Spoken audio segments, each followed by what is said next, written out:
Hi everybody, this week on ANN News Kids, we're going to be talking about the new coronavirus variant in South Africa, the UK storm, the Airbus A340 in Antarctica, and coronavirus statistics. The country of the week is Sri Lanka, and Hitesh Vibhat was the first to guess it. Congratulations! The Extra Fun segment is all about density, and in the Period Your Career segment, we are talking to Hamisha Ahuja, a director of a Netflix movie called Namaste Wahala, and a former restaurateur. I really hope you enjoy, and don't forget to like, subscribe, share, and comment below because we are trying to get to 1,000 subscribers. Thank you.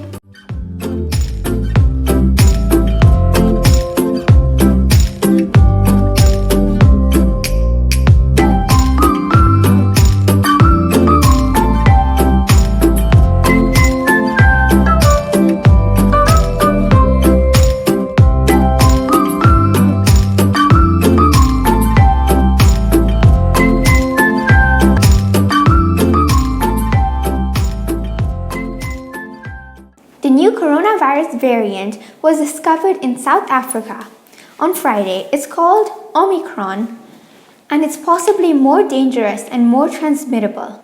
Many countries have already shut down travel to South Africa and nearby countries, and this virus has already been detected in Botswana, Hong Kong, and Belgium too.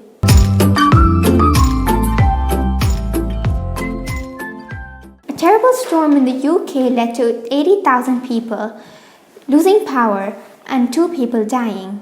There were high winds, rain, and snow. 120 trucks got stuck in the snow, and the 2 people who died from falling trees. The weather report showed that the wind speeds were really high at 98 miles per hour.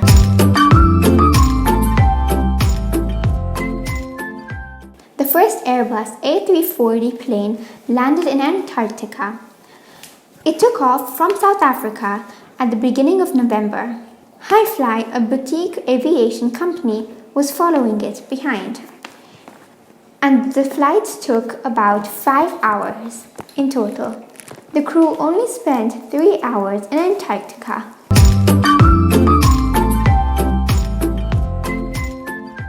The total coronavirus cases around the world are still increasing, as well as the deaths. There are a total of 262 million cases, 5.2 million deaths, and about 236 million recoveries. The top 5 countries with the most coronavirus cases are USA, India, Brazil, UK, and Russia, and the top 5 countries with the most coronavirus deaths are UK, Brazil, India, Mexico, and Russia.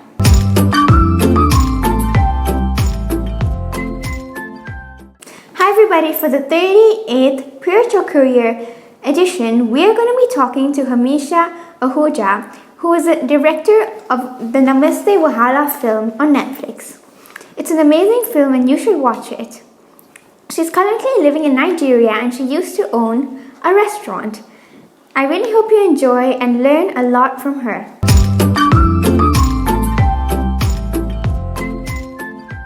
So my name is Hamisha and I live in Lagos, Nigeria. I'm an entrepreneur first. I used to run restaurants until I sold it and followed my dream, which is making movies. I also do self-development workshops called The Pursuit of Happiness, where I train companies and organizations on how to be happy. So wow. I'm also a mother and a wife and a sister and a daughter and then all of that. Wow. And can you tell us more about what you do? What I do? In terms of, okay, so what I just mentioned now, currently full-time, I'm a movie producer and director. I also act sometimes in like the first movie I've made last year was Namaste Wahala. So I had a guest appearance in that. But I also do motivational speaking, which is what I mentioned earlier, which is self-development courses on the art of happiness, because I think that's one of the most important things we need in life. And as I mentioned earlier, my past life was running restaurants. So I studied business and I studied hospitality. Wow, that's really cool. And could you tell us a little bit about your journey?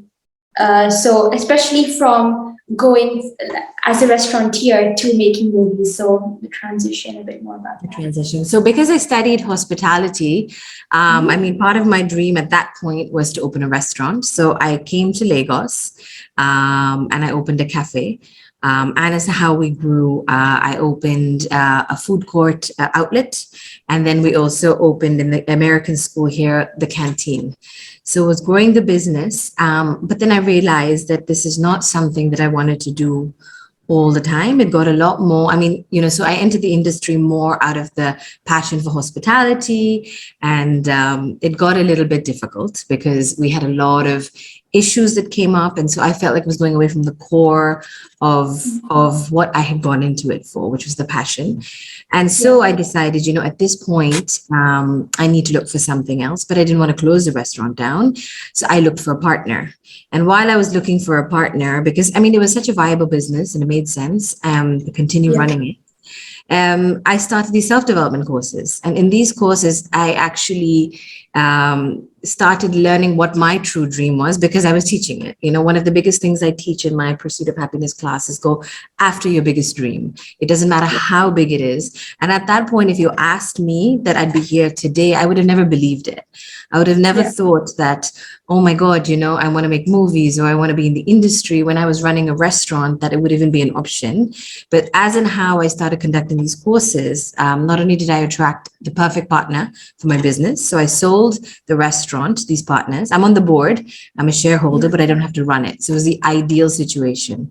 That left me free to then full-time enter the movie industry. And then that is really how that journey began. But I never stopped my self-development because I feel like that was the core of everything.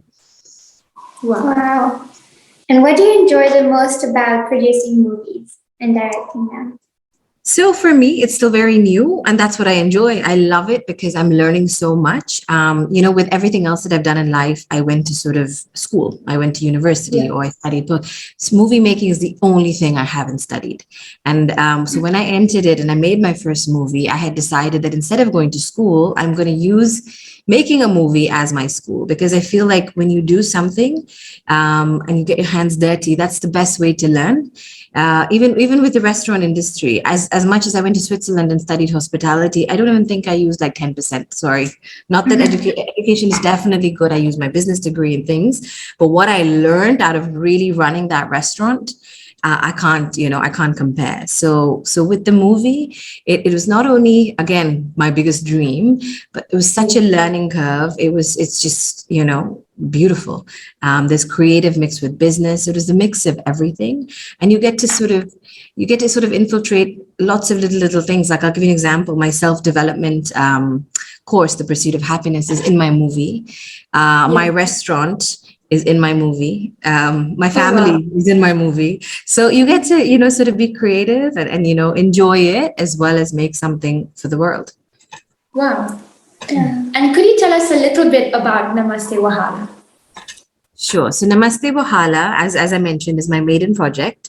It's a Bollywood-Nollywood love story. So I live in Nigeria, but I live in an Indian household. So it's the same those are the two cultures I've grown up with. So that is where I got the idea from, because Nigerians love Indian movies.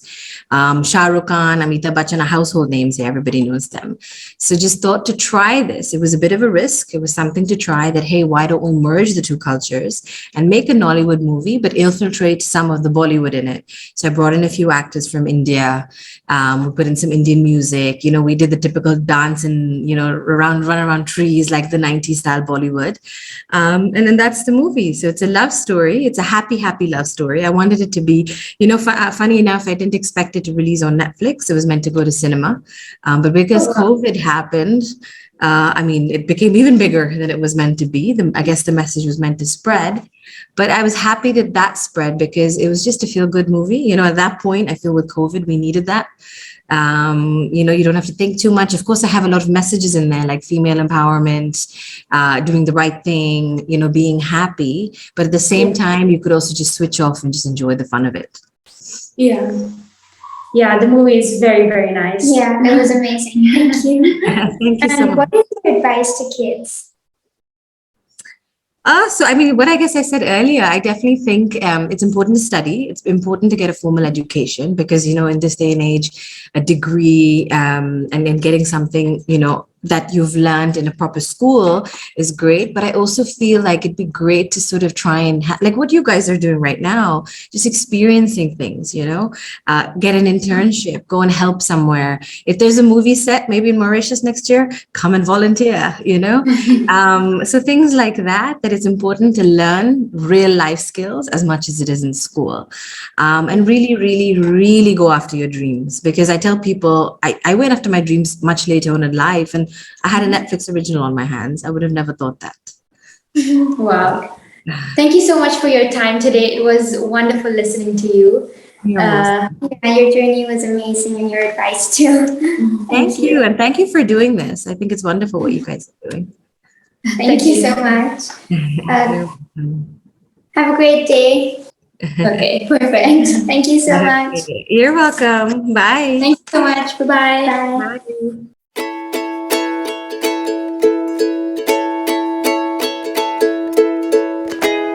In this video, we're going to be explaining what density is using experiments and examples in real life. But before we get to that, let's explain two simple terms, mass and volume.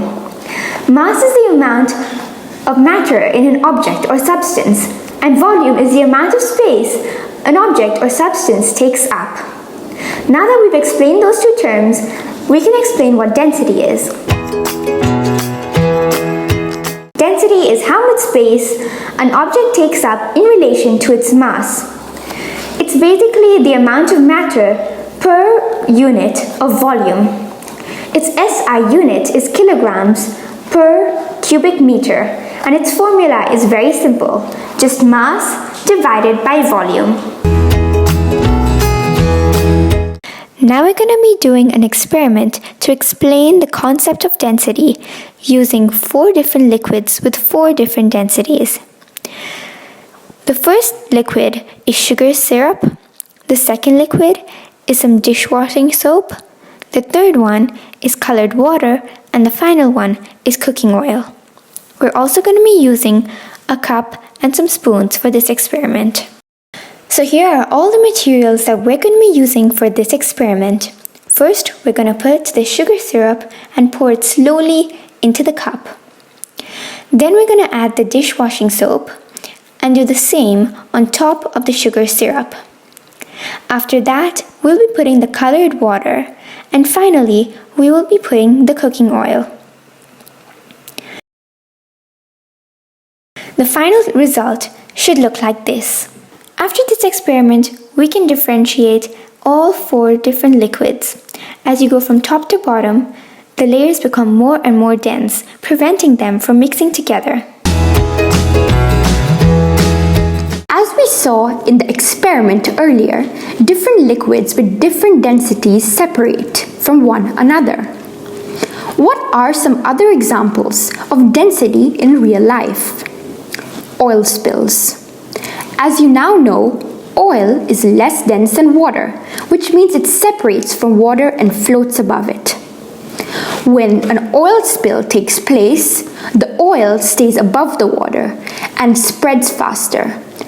This means it can harm ecosystems because it creates another layer and blocks oxygen from coming in.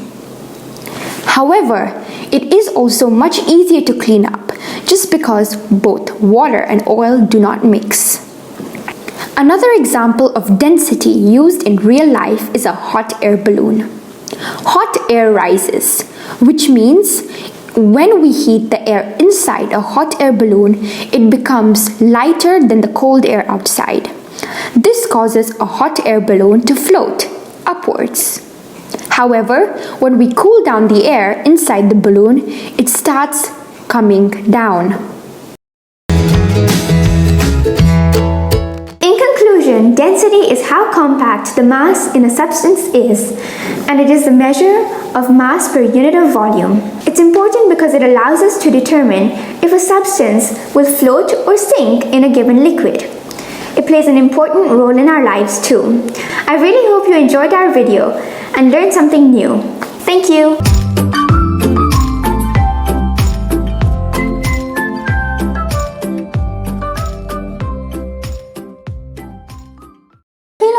est une île située en Asie. Sa capitale est Colombo, mais il y a une autre capitale aussi. Sa population est de 22 millions d'habitants. Le thé est une grande affaire en Sri Lanka. C'est l'un des 4 plus grands producteurs et exportateurs du thé dans le monde. Le cannelle originaire du Sri Lanka.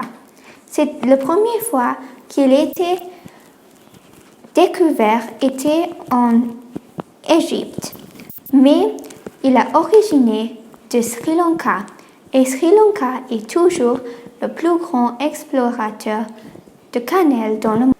Adams Peak, une montagne de Sri Lanka, est spéciale parce que beaucoup de religions croient de différentes choses de cette montagne. Les hindous pensent que c'est l'empreinte du Seigneur Shiva. Les chrétiens et les musulmans pensent que c'est l'empreinte de Adam dans le jardin d'Éden. Et les bouddhistes pensent que c'est l'empreinte de Bouddha.